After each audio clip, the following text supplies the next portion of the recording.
It's Tuesday, March the 28th, 2023, and yesterday we started digging out all the rose bushes, and I made some other videos.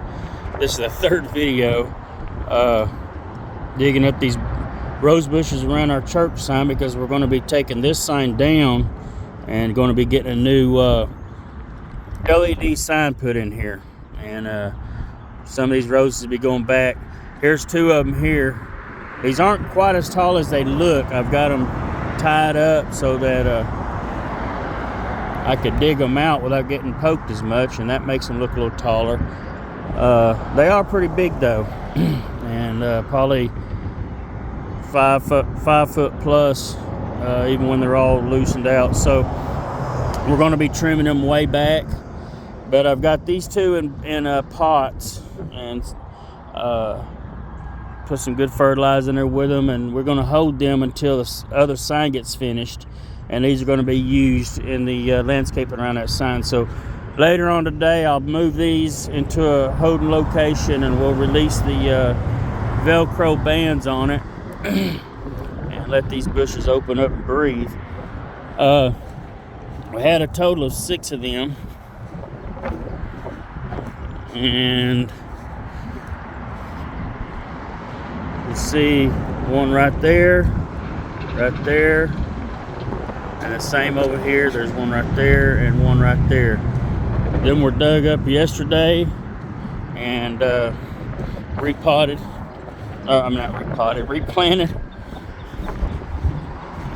in ground here in our existing flower bed. We had some spaces anyway that some bushes had died, and so we've got these in ground here, and we'll be coming back in the next few days and kind of cleaning them up a little bit, trimming out some of the dead, and we're actually going to give them a haircut about right here probably. I know that kind of makes a lot of people cringe cutting that much off, but our special meeting anniversary services is in May, and when we cut these way back, they'll look ugly for a little while, but by the time that meeting gets here,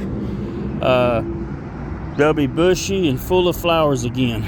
So we got a lot of little dead junk in here we've got to cut out in between and clean them up a little bit.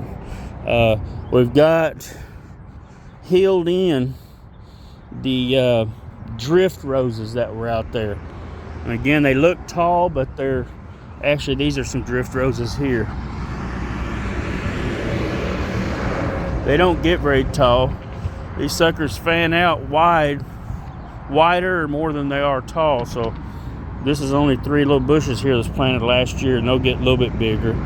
But anyways, we're going to use, I think we had 6 or 7 of them drift roses from around that sign. And the big roses are red. The drift roses, the shorter ones, are a lighter pink color. And so we'll heal them in and get that one out of that tote, get it healed in, and we'll utilize them also with the new sign. And so we're just going to put them where we can save them until then, and we'll redig them and use them later. So anyways, part 3, and the roses are looking good where they're at, and they're going to look even better. This one was a little thinner already than the others. Not a lot to cut. Excuse me, got the hiccups. Just a few little sticks to trim out in the middle, but it'll get a haircut just like the rest of them. We'll make them all about the same height, and boy, next year this bed will be looking really awesome. So anyways, hope y'all enjoyed all that, and we'll get out here in the next few days and get these things healed in and unwrapped, and we water them in real good. And I've never actually moved rose bushes this big. Let's see. So I can't. That part right there is right about as tall as me. Maybe hit me in the middle of the forehead, how tall that is. So these things are actually a little over 5 feet tall, almost 5.5 feet. So We'll probably take them down a foot and a half shorter than that. Take them down to close to 4 feet.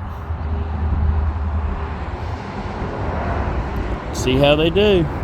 We've put some rose fertilizer in the hole with them and put some around the top underneath that mulch there.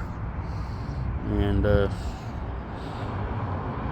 going to be awesome. Hope y'all enjoyed that. God bless.